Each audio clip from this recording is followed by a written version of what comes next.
Hello friends, आपका स्वागत है नेक्स्ट वीडियो में। तो हम लोग बात करने वाले हैं क्लाउड कंप्यूटिंग की। तो क्लाउड कंप्यूटिंग की बात करने से पहले हम बात करेंगे व्हाट इज इंटरनेट और what is intranet.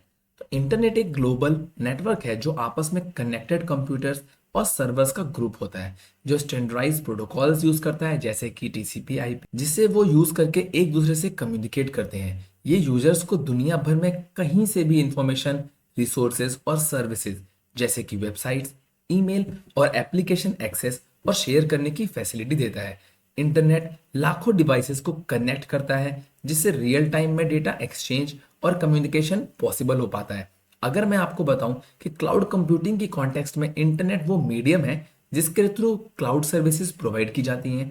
Cloud computing में डेटा स्टोरेज, सर्वर्स, डेटाबेसेस और सॉफ्टवेयर जैसे रिसोर्सेज इंटरनेट के थ्रू एक्सेस किए जाते हैं। इसका मतलब है कि यूजर्स अपने रिसोर्सेज को रिमोटली मैनेज और एक्सेस कर सकता है बिना फिजिकल हार्डवेयर मेंटेन किए। अगर मैं बात करूं रिमोटली वर्ड की, तो रिमोटली का मतलब होता है कि बिना अपनी फिजिकल अपीयरेंस दिए आप अपने लैपटॉप से बैठकर चीजों को मैनेज कर सकते हैं। वो हो गया यहाँ पे रिमोटली। उसी प्रकार अगर मैं आपको बताऊं कि इंटरनेट क्या होता है, इंटरनेट एक प्राइवेट नेटवर्क होता है जो किसी ऑर्गेनाइजेशन के अंदर यूज किया जाता है, जिससे एम्प्लॉयज या मेंबर्स सिक्योरली इंफॉर्मेशन, रिसोर्सेज और एप्लीकेशन शेयर कर सकें।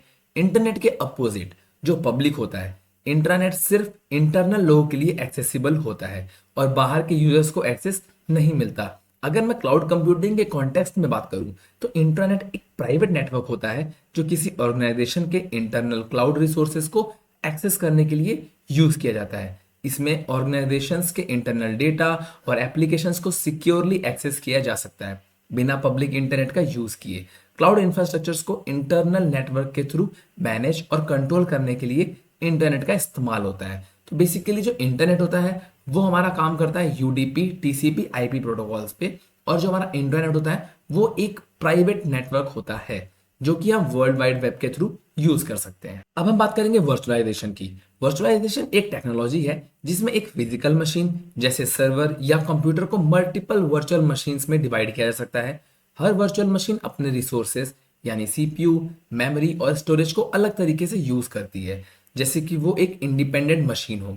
इससे एक ही फिजिकल हार्डवेयर पर मल्टीपल ऑपरेटिंग सिस्टम और एप्लीकेशंस को रन करना पॉसिबल होता है, जो रिसोर्सेज का एफिशिएंट यूज करते हैं। इस तरीके से आप यहाँ पे देख सकते हो कि ये सबसे नीचे हमारा हार्डवेयर है। इसके ऊपर हमने एक वीएम वेयर जो कि एक वर्चुअलाइजेशन टूल है उसको हमने इंस्टॉल किया, एंड देन हमने इसमें 3 अलग अलग ओएस यूज कर दिए हैं।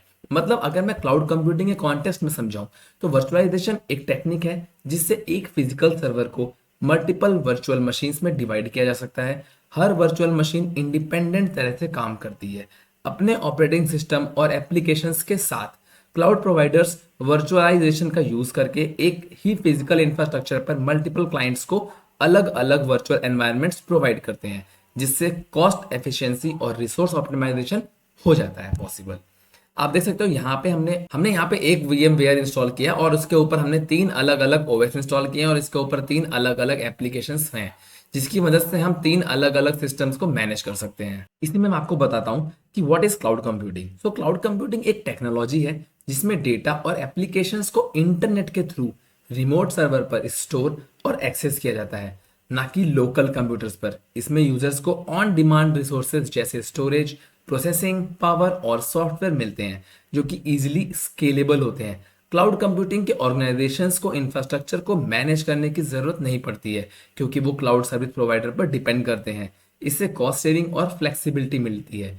ये पे एज यू गो मॉडल पर काम करते हैं। इसका मतलब कि जितना आप यूज करोगे उतना आपको पे करना पड़ेगा। इसके बारे में और डिटेल में समझने के लिए चलते हैं नेक्स्ट वीडियो पे और वहां देखते हैं डिप्लॉयमेंट और उसके सर्विस मॉडल।